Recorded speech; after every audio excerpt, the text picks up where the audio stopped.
tribe, welcome back to my channel. Ke nna Mapalomaku, your personal finance expert and published author. So thank you so much for those who have subscribed. If you are coming back, welcome.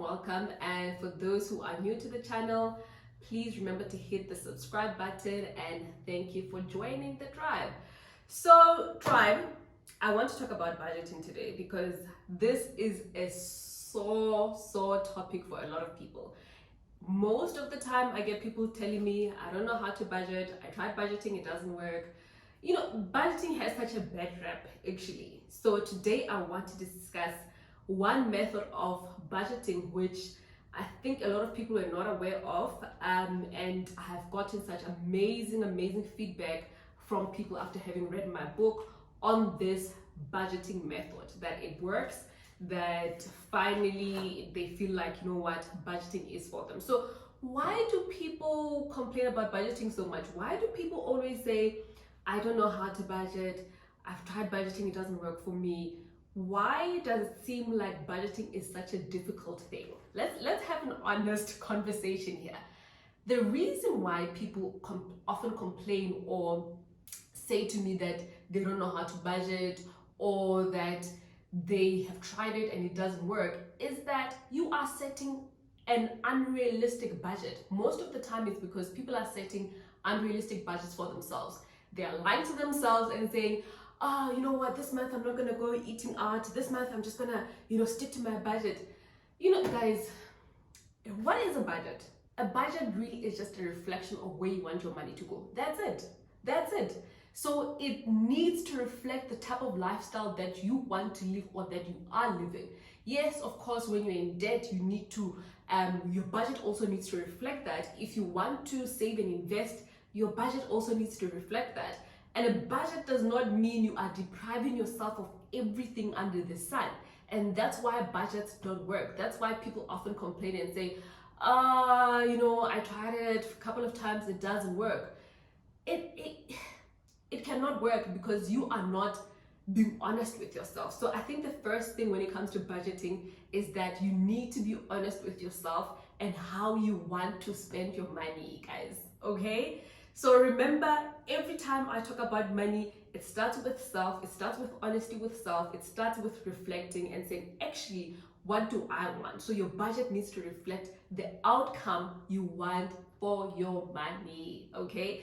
And budgeting, guys, it's all about taking control of your money. It's knowing exactly where your money went instead of wondering at the middle of the month and saying, oh goodness, I had money, now I don't have it, So budgeting allows you to have control over your money, which is really the most important thing. Once you start getting control of your money, it's a game changer, okay? So today I want to talk about the budgeting method, which is the 50-30-20 budgeting rule or budgeting method. I love this method because it helps you break down your income and say, how are you going to divide it so that you reach your optimum, that your money reaches its optimum, okay? So 50-30-20 budgeting rule means that 50% goes towards your needs, okay? So this is your bond or rent, car, groceries, the stuff that you actually need. And I think now then you need to go back to the drawing board and say, what is a need and what is a want? Because oftentimes as we progress into our careers, the things that were once wants become needs now. Like, oh no, I need this, I need my face scrubbed, I need, like things that were once wants now become needs. So you need to define that for yourself and say, actually, what is a need in my life? And can I actually afford the needs? Obviously your needs, you need to have to afford them, right? Your wants on the other side, you have to take a look at what is your goal. And I think oftentimes when people do budgets, they don't think about their goals. You don't think about, okay, people when they think about money, it's so disconnected and it's all one big thing. When you're thinking about budgeting, you need to think about the end goal as well, because your budget is something that you live through each and every single month, but it makes you either reach or not reach your goal at the end of the year, for example, right? So if in this year or in 2020 your dream was, or your goal rather, was to get out of debt, your budget needs to reflect that each and every single month by putting more money away towards your debts, by talking to someone who can help you out, sort out your debts, like finding alternatives, right? So that at the end of the year, you do achieve your goal. So people, it just gets so disconnected, and I want you to be able to connect all the dots. And it starts with a basic budget of saying, what are my needs? What are my wants? How do I achieve this goal? And literally that's what a budget allows you to do, right? So that's the 50%. It goes towards your needs. The 30% goes towards your wants. Then 20% goes towards your savings. And oftentimes when people talk about budgeting, they think, oh goodness, budgeting is so boring, it doesn't allow me to have fun.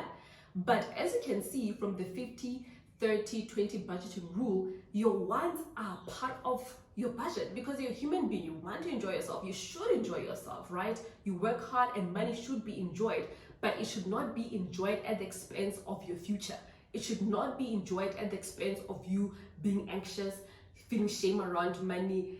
That's not enjoyment. If you're going to purchase something today or have some sort of an experience today that makes you happy but leaves you feeling anxious, leaves you in a financial turmoil, then that's not a good experience, you know. So you always have to balance things out and say, actually, what can I categorize as wants? What can I categorize as needs? And obviously the 20% goes towards your savings and paying off debt. Okay, so I just want to go through one or two things in my book. The budgeting starts from page 44 if you want to go take a look at that.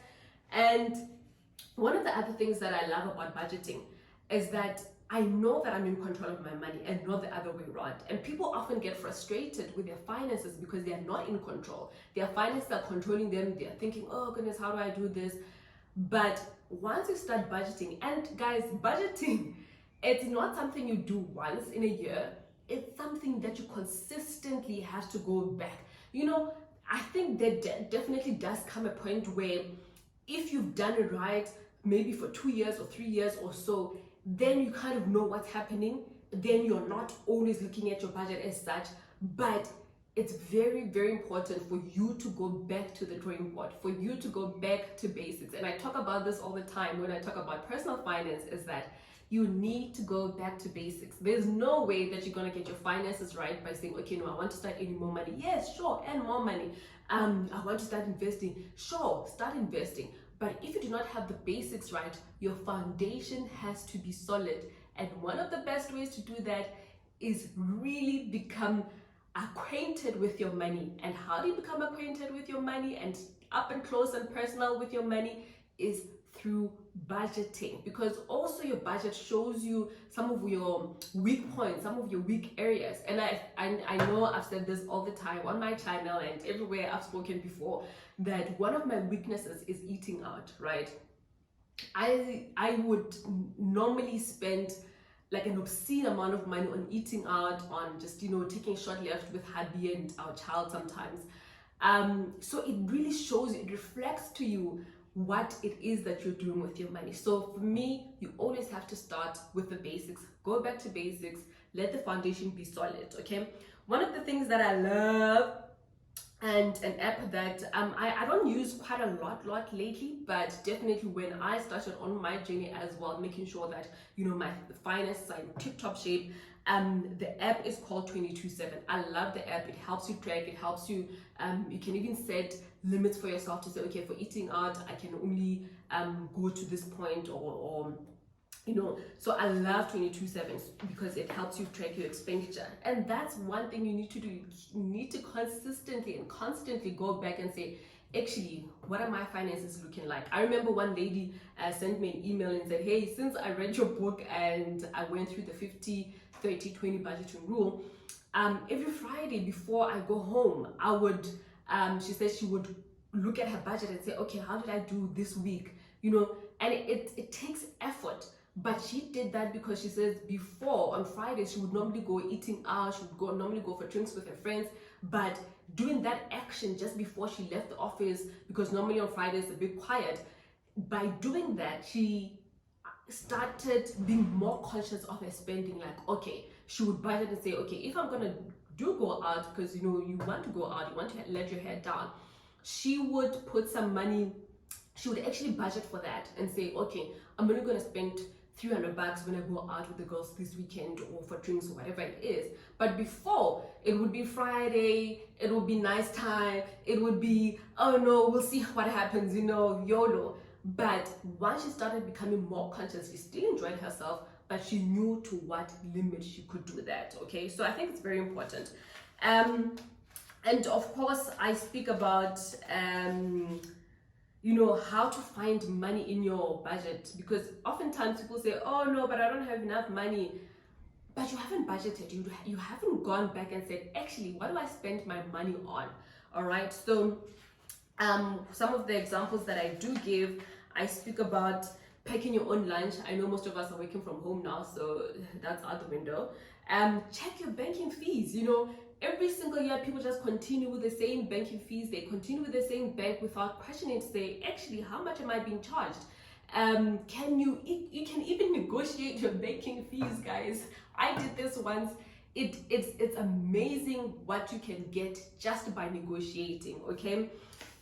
Because all of these things add up. Okay, review your insurance. This is one of the easiest and quickest ways that you can save some money. Reviewing your insurance every once a year, obviously trying to make sure that your insurance is still as comprehensive as possible, and even talking to your current insurance saying, you know what, I've paid well, I haven't had any accidents, or you know, whatever the case is, don't increase my fee, or else I'm gonna move. Negotiate.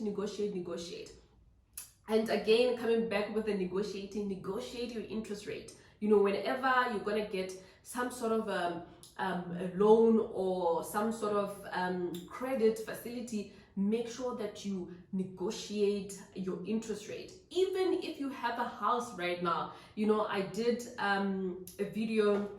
a live video with Star Software. I'm working with them currently, and we're talking about purchasing a property. I encourage people to say, call your bank. You know, if you've been paying well, if you've done the right things, you know that your finances are in order, you've been a good customer, you've been a good client, pick up the phone and say, hey, I want to take a look at my interest rate. I want to revisit it, especially if you feel like it's a bit on the high side, you know. Cancel your subscriptions. I'm guilty of this one, okay? Because I can subscribe to everything under the sun. Like, oh no man, it's like $50. Oh, it's $100. Oh no, but you know, if you break it down for I'm guilty of this one. So cancel your subscriptions. Take a look at what still is useful and cancel those that are not useful. A lot of y'all sign up for gym every single year and you have not set foot in there. Even despite COVID-19, you enroll, next thing you don't even show up. Cancel those things, you know. And I give a couple of other examples in the book as well. But one last thing I want to do is just show you how the 50, 30, 20 budgeting rule works. I hope you're gonna see this. I haven't tried this yet with the whiteboard, so hopefully it will be visible, because if it's not, sorry. So I made an example. If you earn 10,000, it means that 5,000 will go towards your needs, 3,000 will go towards your wants, and 2,000 will go towards your savings. But I always say that, despite the fact that people love this and it does work, if you are highly in debt, then this means that it should go towards your savings and trying to pay off debt. Then your wants only must be 20%, because it doesn't matter, you're enjoying yourself, but on one hand, you're so highly indebted. Just make sure that even when you do budget, that it does make sense for your financial situation, your current financial situation. Or I've had some amazing feedback with other people telling me, okay, Mapalo, I know what it says, but for me, the 30% I save, you know. So you can play around with it, but just make sure that you do what works for you when it comes to budgeting. Okay? All right. So that is it from me and budgeting. I speak about other budgeting methods like zero-based budgeting, which I personally love. I talk about the envelope method. I've spoken about it before, especially for the areas that you are the weakest. So please do go check it out and just give me feedback. What are you struggling with? What do you want me to speak more about? And yeah, please remember to subscribe as well, and I will see you soon. Thank you, driver, for watching. Cheers now.